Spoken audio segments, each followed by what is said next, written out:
케네스 그레이엄의 버드나무에 부는 바람. 5번째 이야기. 즐거운 나의 집. 양들은 몸을 움츠린 채 머리를 뒤로 젖히고 좁은 콧구멍을 벌름거렸다. 그리고 작은 아빠를 구르면서 다 같이 울타리로 달려들었다. 무리지어 있는 양들에게서 희미한 김이 차가운 공기 속으로 피어올랐다.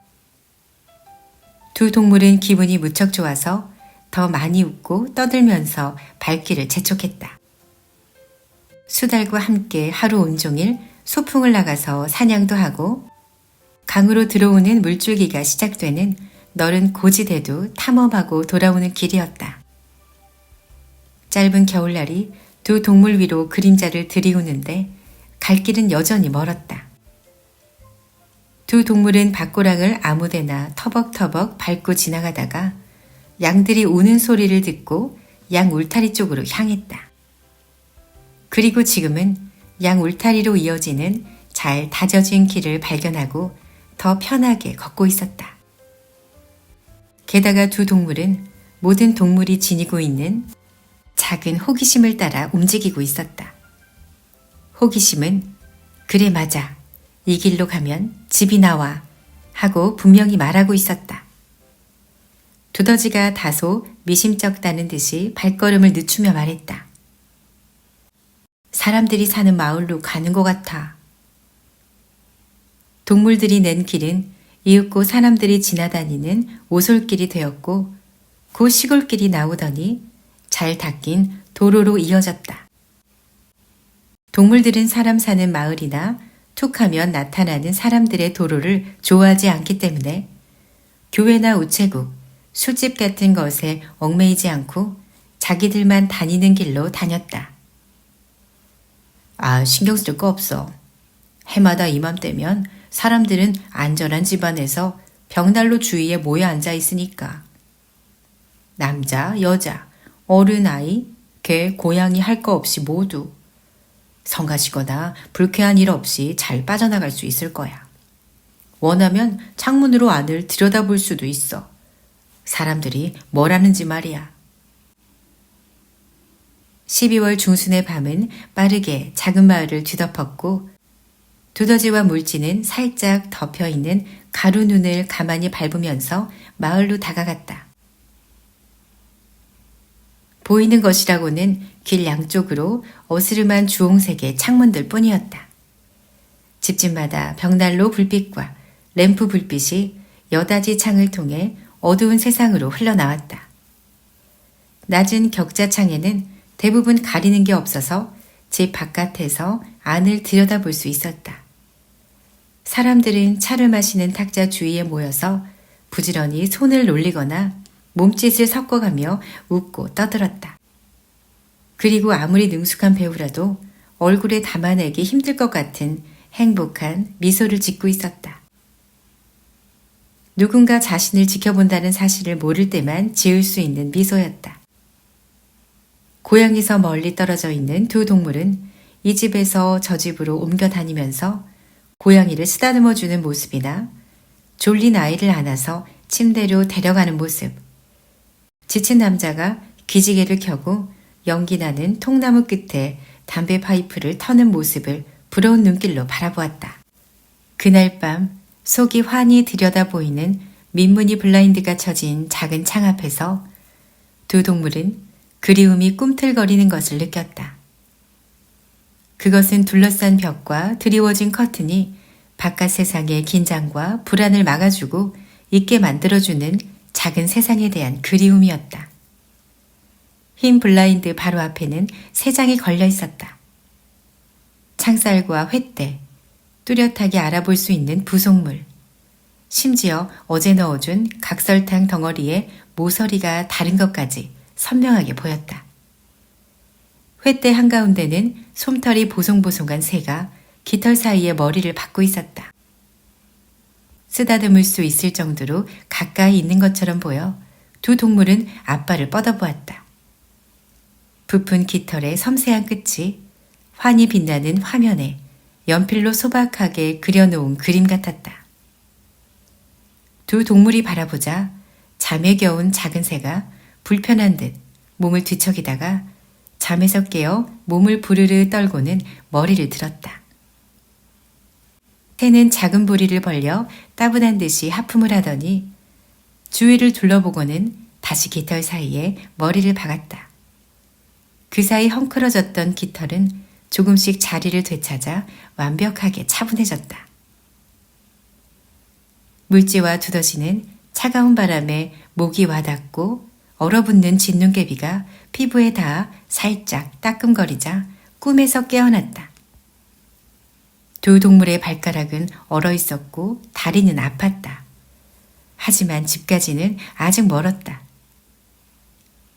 마을을 벗어나자 작은 집들이 갑자기 사라지고 다시금 길 양쪽에서 익숙한 들판의 냄새가 어둠을 뚫고 풍겨왔다. 두 동물은 남은 길을 가기 위해 마음을 다잡았다. 이제 거의 당도에 있었다. 결국은 종착점에 닿기 마련이다. 현관의 자물쇠를 덜거덕 열고 들어가 불을 피우면 낯익은 것들이 오랫동안 집을 비운 채 먼 바다로 떠났던 여행자들을 반기듯 두 동물을 맞아줄 것이다. 물지와 두더지는 저마다 말없이 자기만의 생각에 잠겨 쉬지 않고 지친 걸음을 옮겼다. 두더지는 계속해서 저녁 생각에 빠져 있었다. 캄캄한 밤인데다 두더지가 조금도 알지 못하는 낯선 동네였다. 두더지는 물지에게 온전히 길 안내를 맡기고 고분고분 그 뒤를 따라갔다. 물지는 평소처럼 어깨를 구부리고 앞에 있는 잿빛 길만 보면서 조금 앞장서 걸었다. 그래서 가엾은 두더지가 갑자기 어떤 부름을 느끼고 전기 충격과도 같은 느낌을 받았을 때 물지는 알아차리지 못했다. 인간들은 이미 오래전에 몸으로 느낄 수 있는 민감한 감각을 잃어버렸다. 그래서 동물들이 주위의 환경과 소통하는 방법을 표현할 만한 말조차 없다. 예를 들어 사람은 냄새 맡다는 말 하나로 동물이 밤낮으로 코를 킁킁대며 미세하게 흥분하는 것뿐 아니라 부르고 경고하고 자극하고 밀어내는 것까지 다 포함시켜버린다.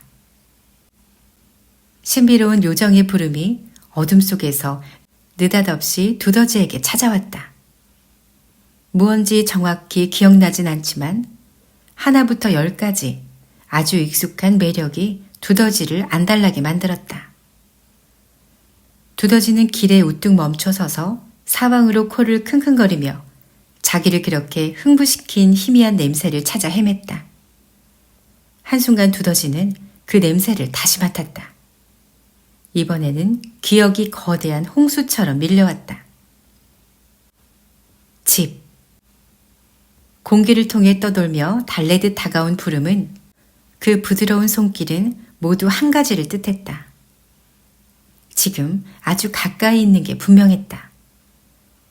두더지가 맨 처음 강을 발견한 날 성급하게 내버려 두고 다시는 찾지 않았던 고향집이었다. 그리고 지금 그 집이 두더지를 사로잡아 데려가려고 정찰병과 전령을 보낸 것이었다. 그 환한 아침에 도망치듯 빠져나온 뒤로 두더지는 자기 집을 거의 떠올리지 않았고 놀랍고 신선하고 매혹적인 경험을 만끽한 새로운 생활에 푹 빠졌다. 이제 옛 기억이 밀물처럼 밀려와 어둠 속에서 두더지 앞에 또렷하게 서 있었다. 집은 무척 허름한 데다 가구는 작고 낡았지만 여전히 두더지의 집이었다.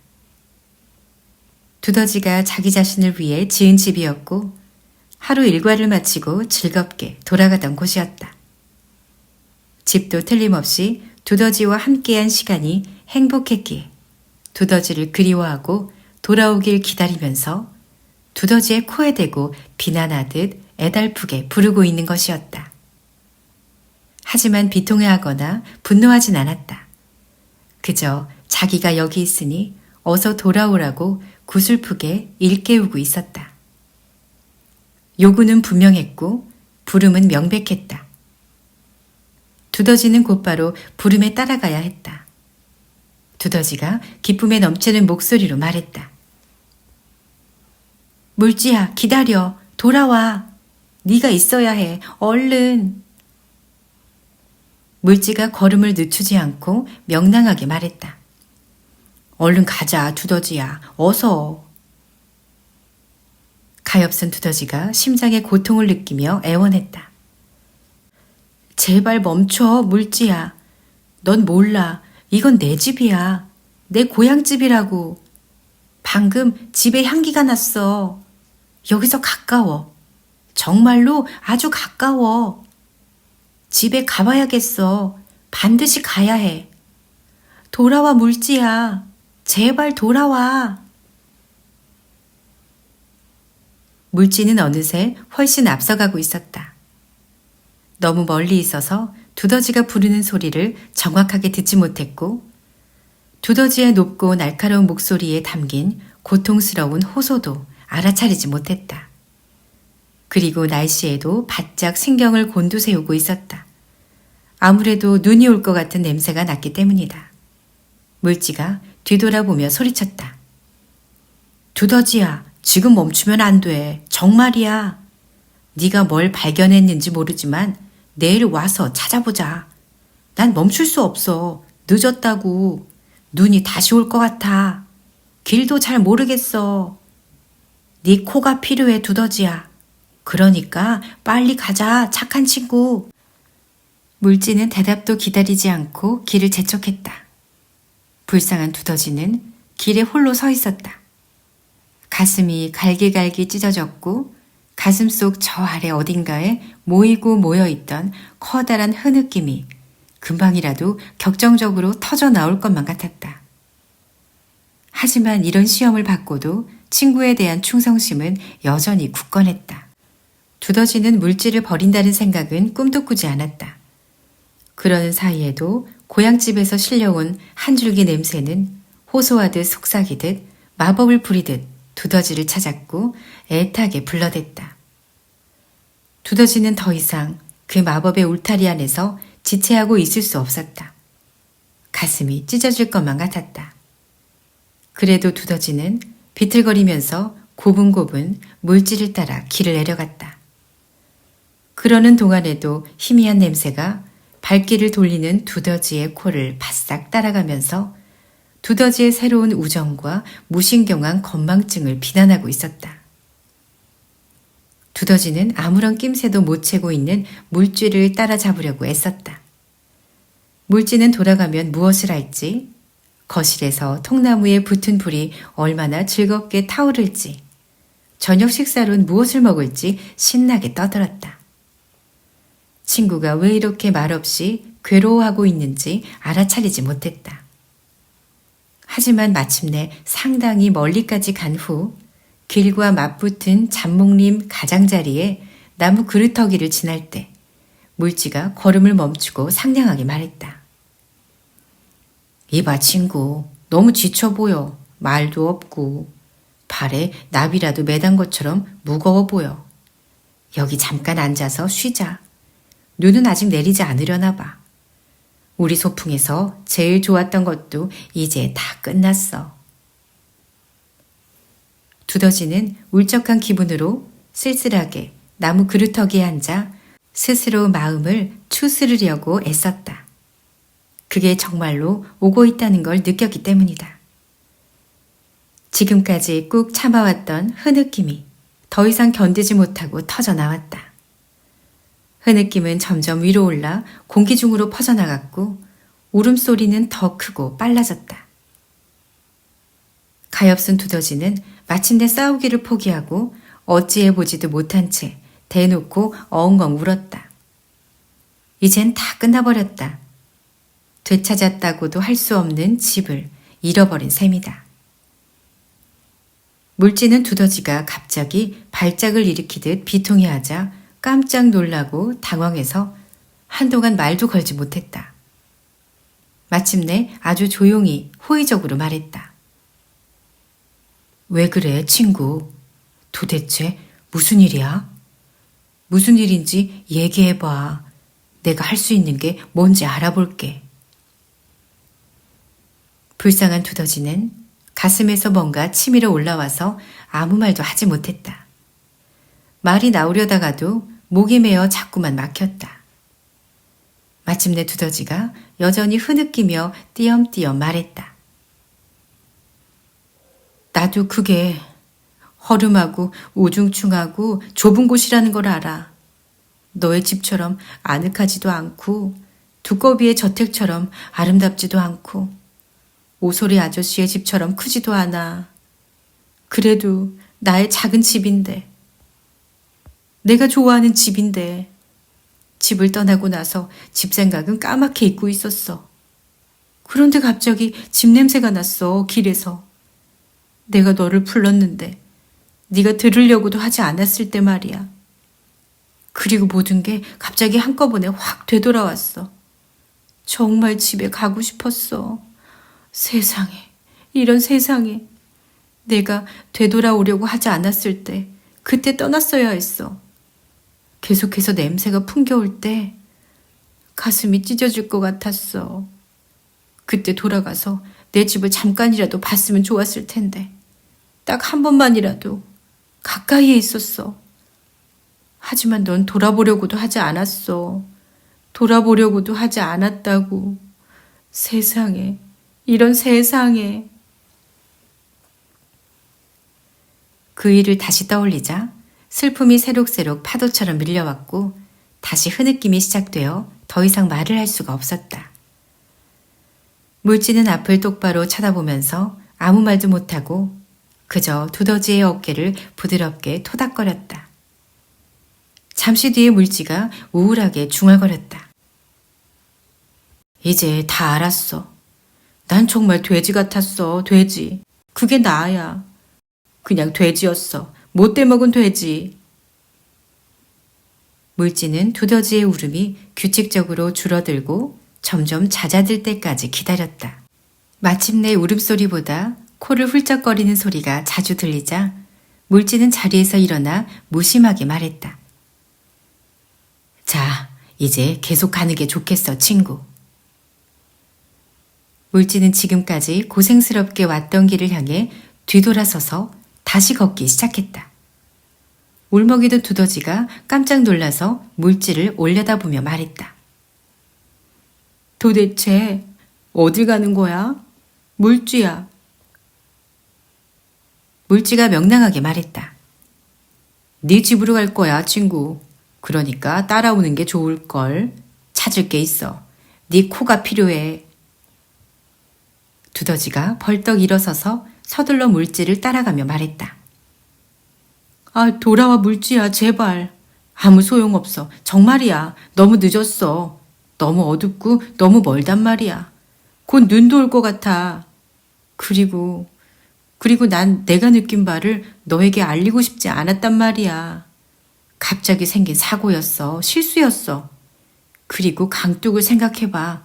네 저녁밥도. 물지가 진심으로 말했다. 강둑은 어떻게든 되겠지. 저녁도 그렇고 정말이야. 이제 네 집을 찾으러 가자. 밤새 헤매더라도 말이야. 그러니 힘내, 친구. 내 팔을 잡아. 곧 네 집에 돌아가게 될 거야. 두더지는 여전히 코를 훌쩍거리고 애원하면서 마지못해 이 당당한 친구에게 이끌려왔던 길을 되돌아갔다. 물지는 즐거운 이야기를 하면서 두더지의 마음을 이끌었고 힘든 길이 더 짧게 느껴지도록 만들었다. 마침내 두더지가 잠깐 기다려 하고 말했던 곳에 가까이 접근한 게 분명해지자 물지가 말했다. 자, 이제 이야기는 그만하고 일하자. 코를 써봐. 정신 집중하고. 둘은 말없이 꽤 걸었다. 갑자기 두더지를 잡고 있는 물쥐의 팔을 통해서 두더지의 몸을 희미하게 꿰뚫고 지나가는 전율이 느껴졌다. 곧바로 물쥐는 팔을 놓고 한 걸음 뒤로 물러나서 주위를 집중하고 기다렸다. 신호가 들어오고 있었다. 두더지는 잠시 긴장하더니 코를 바짝 치켜들고 살짝 떨면서 공기의 냄새를 맡았다. 그러다가 잽싸게 앞으로 뛰어갔다가 잘못 갔나 확인하고 다시 돌아갔다.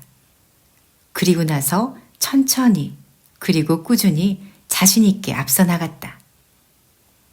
물지는 굉장히 흥분해서 두더지의 뒤를 바짝 쫓아갔다.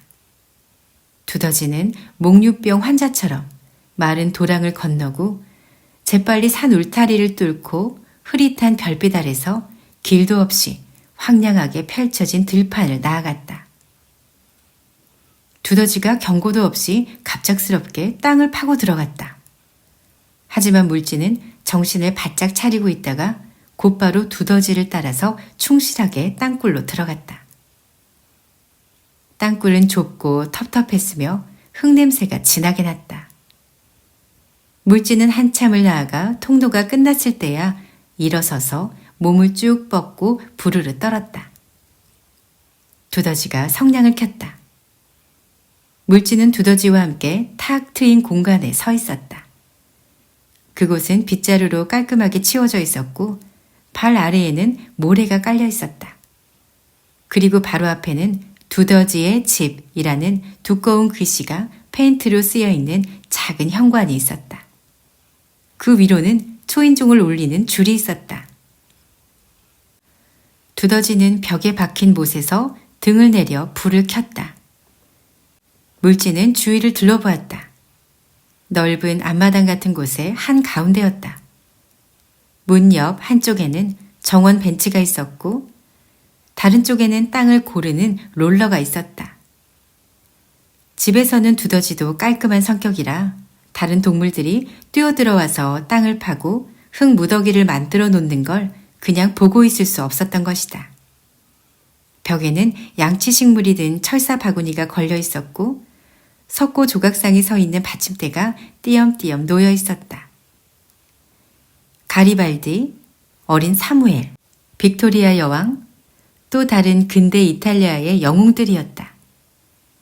앞마당 한쪽에는 나인핀스 경기장이 위치했고 그 주위로 벤치가 줄지어 있었으며 맥주잔을 놓았던 흔적이 동그랗게 남아있는 작은 나무 탁자들이 있었다.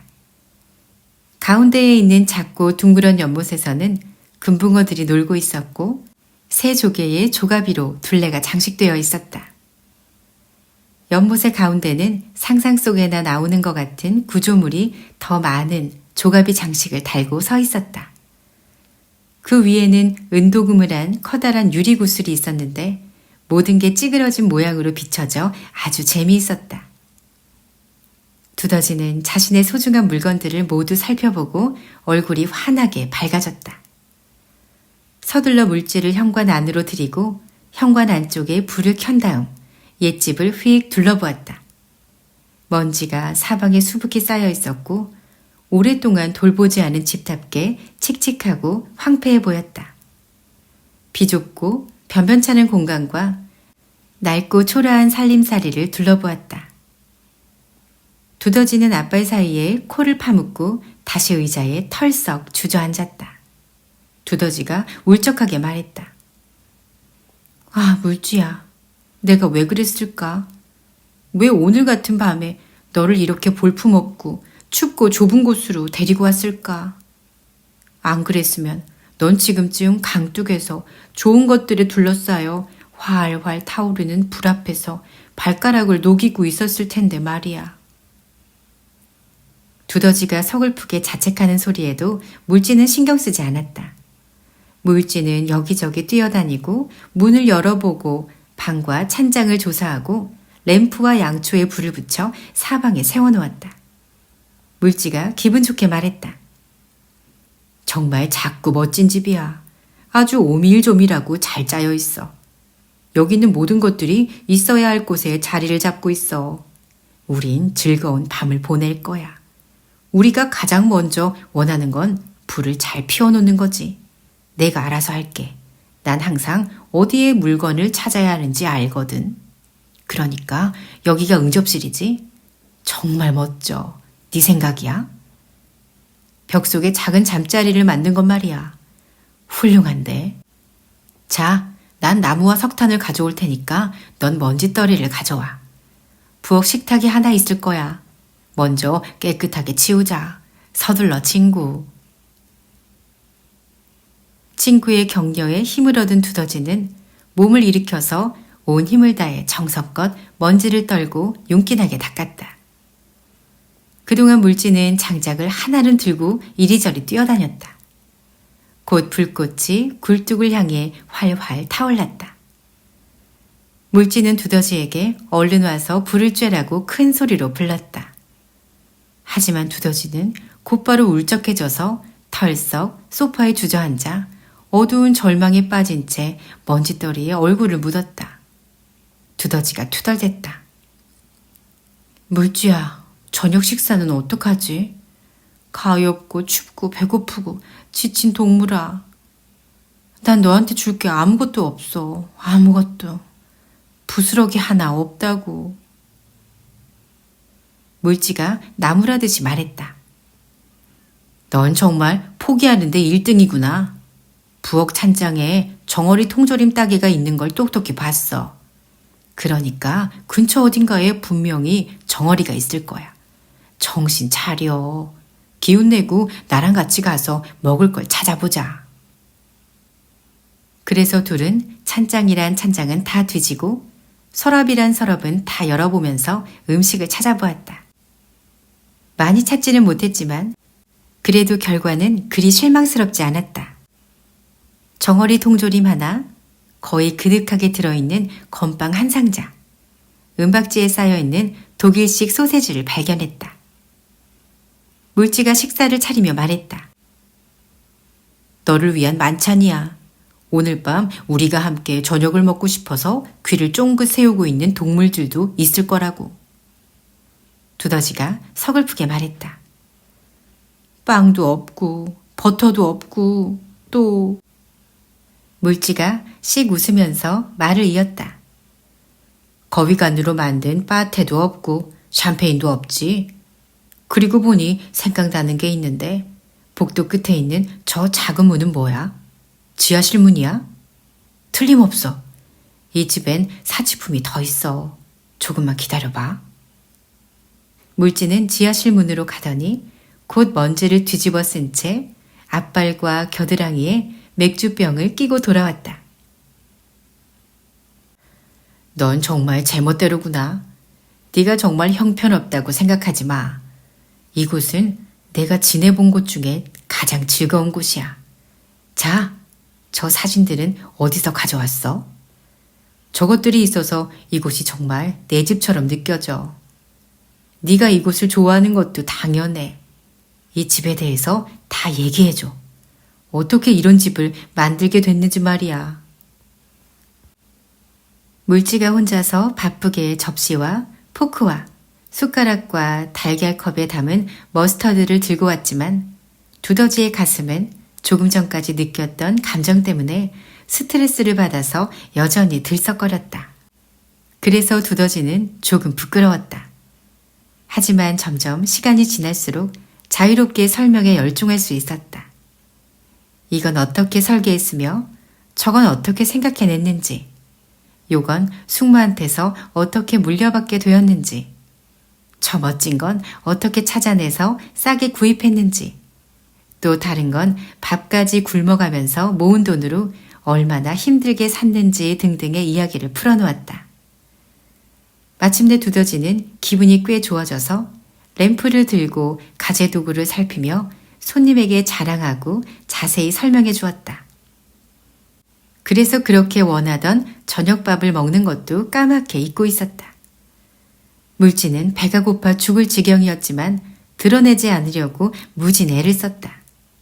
진지하게 고개를 끄덕이기도 하고 이마에 주름을 잡으면서 살펴보기도 하고 이따금 대꾸할 기회가 주어지면 훌륭해 라거나 정말 굉장한 걸 하고 감탄하기도 했다.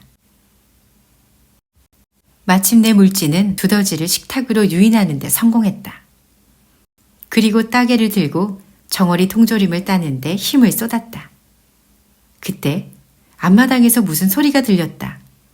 자갈밭에서 작은 발을 질질 끄는 것 같은 소리와 조그맣게 종알거리는 목소리가 들려왔다. 말소리는 중간중간 끊겼다. 야야, 한 줄로 서. 등불을 조금 올려봐, 토미. 먼저 목을 가다듬고 내가 하나, 둘, 셋을 외칠 때까지 기침하면 안 돼. 꼬맹이 빌은 어딨어?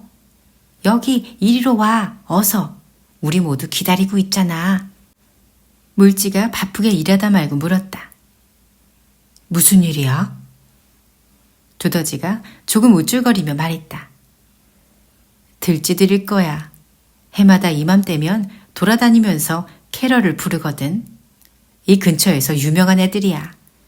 그리고 나를 그냥 지나치는 법이 없어. 맨 마지막에 이 집으로 온단다.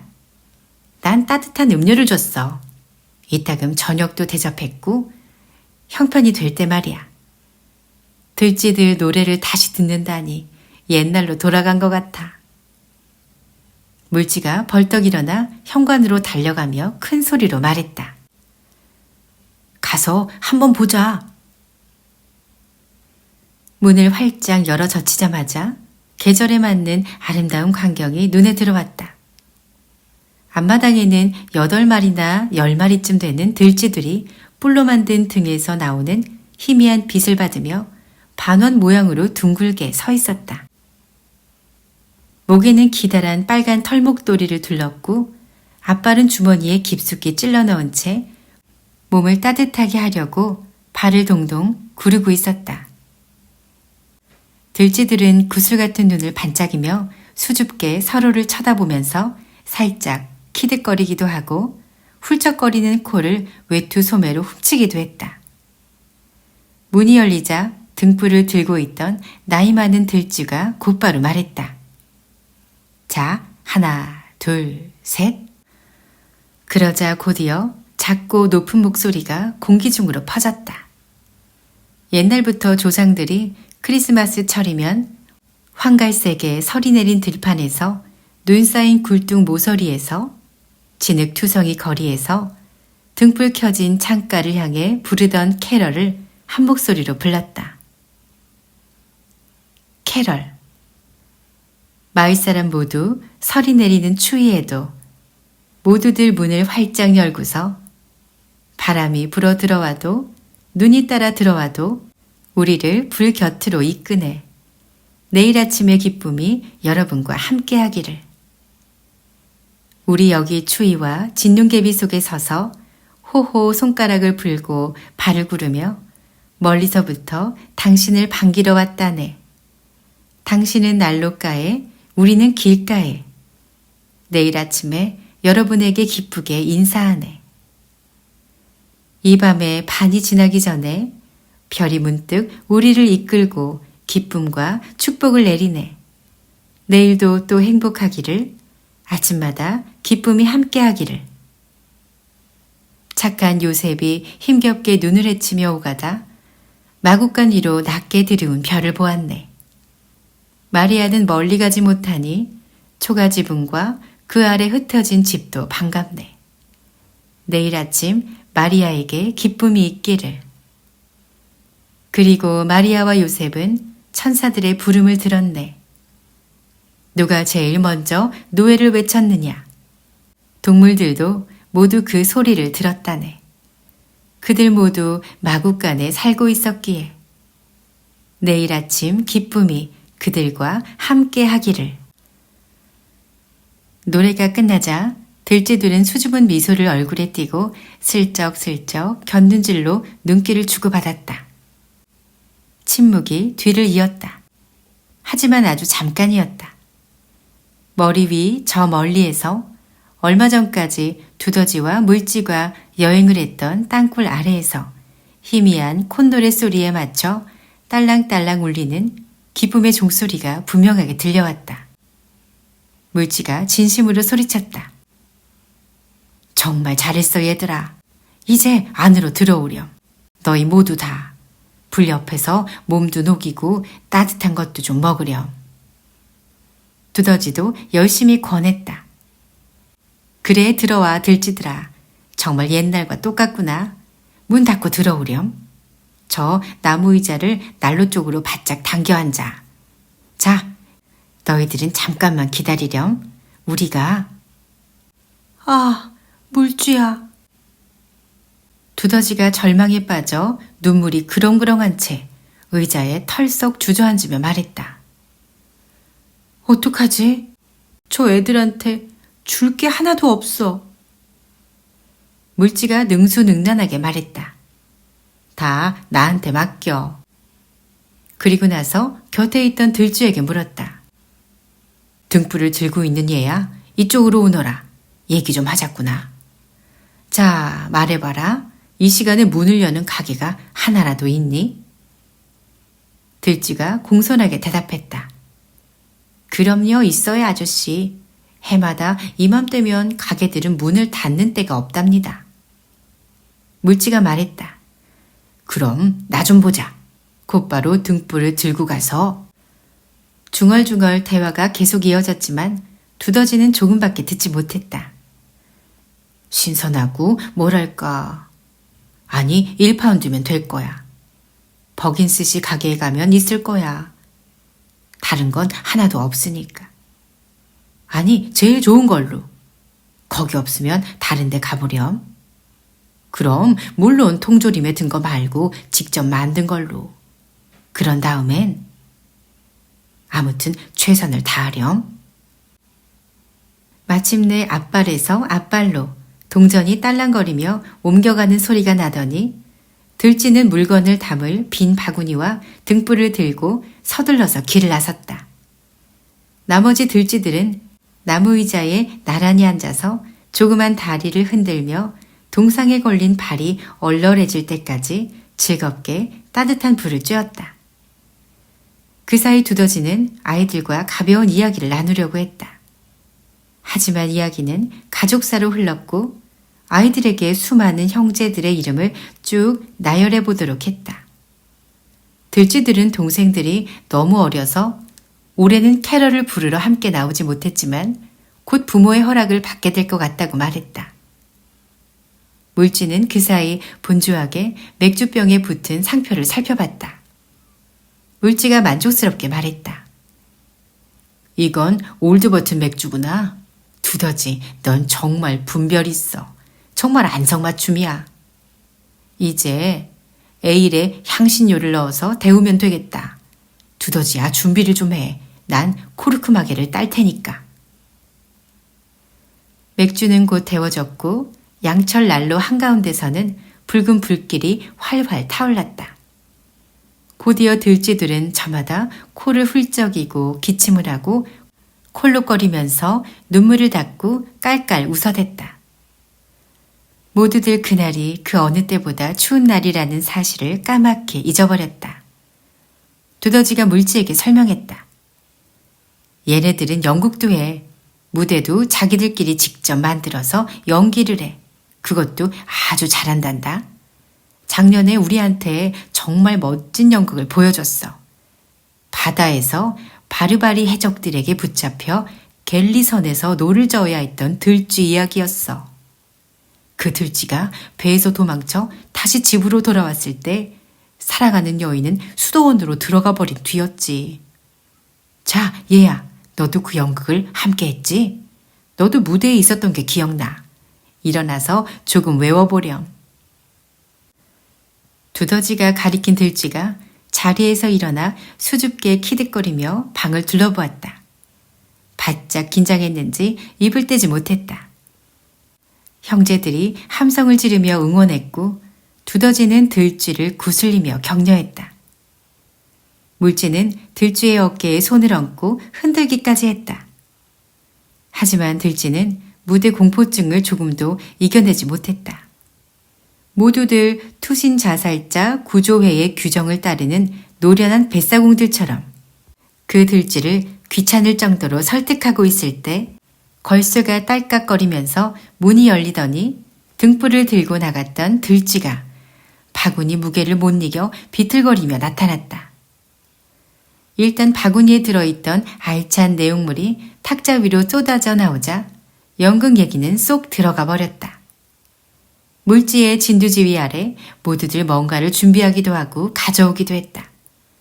곧바로 저녁이 차려졌고 두더지는 꿈결처럼 식탁의 맨 윗자리에 앉아 조금 전까지만 해도 아무것도 없던 식탁에 맛있는 음식이 가득 차려지는 모습을 바라보았다. 작은 친구들이 환한 웃음을 지으면서 곧장 먹기 시작했다. 배가 무척 고팠던 두더지도 마술처럼 차려진 음식을 마음껏 먹으며 집에 돌아오길 정말 잘했다고 생각했다. 모두들 음식을 먹으면서 지난 얘기를 나누었다. 들쥐들은 두더지에게 최근까지 마을에 떠돌던 소문을 전해주었고 수백 가지 질문에 꼬박꼬박 대답해 주었다. 물지는 거의 아무 말도 하지 않고 손님들이 배불리 먹고 있는지 두더지한테 걱정거리는 없는지 신경 썼다. 마침내 달그닥거리던 소리가 그쳤다. 들쥐들은 집에 있는 어린 동생들에게 줄 선물을 주머니에 가득 담고 성탄 인사를 하면서 무척 고마워했다. 문이 닫혔고 들쥐들이 손에 든 등불의 방울이 딸랑거리는 소리가 멀어져 가자 두더지와 물지는 난로불을 더 돋우고 의자를 가까이에 당겨 앉았다. 그러고는 잠자리에 들기 전에 따뜻하게 데운 맥주를 한 잔 마시면서 긴 하루 동안 있었던 일들에 대한 이야기를 나누었다. 마침내 물지가 늘어지게 하품을 하고 말했다. 두더지 친구야, 난 금방이라도 골아 떨어지겠어. 졸려 죽을 지경이야. 저쪽에 있는 게 네 침대니? 좋아, 그럼 난 여기서 잘게. 이 집은 정말 작고 멋진 집이야. 모든 게 정말 편해. 물지는 자기 침대로 기어들어가서 담요로 몸을 잘 휘감고는 수학 기계에 몸을 맡긴 보리단처럼 곧바로 잠속으로 빠져들어갔다. 두더지도 몹시 지쳐서 곧바로 몸을 돌려 베개에 머리를 댔다. 하지만 눈을 감기 전에 두더지는 정든 방을 걸어다니면서 익숙하고 친숙한 것들에 눈길을 주었다. 하나같이 알게 모르게 오랫동안 두더지의 일부였던 것들이다. 물건들은 두더지에게 아무런 원한도 품고 있지 않았고 이제 웃음을 되돌려 주었다. 이제 두더지는 물지가 눈치껏 조용히 있어 주었다는 걸 깨달았다. 두더지는 이 집이 얼마나 수수하고 소박한지, 심지어 얼마나 좁은지 분명히 깨달았다. 하지만 확실한 건 이 집이 자신에게 큰 의미가 있다는 사실이었다.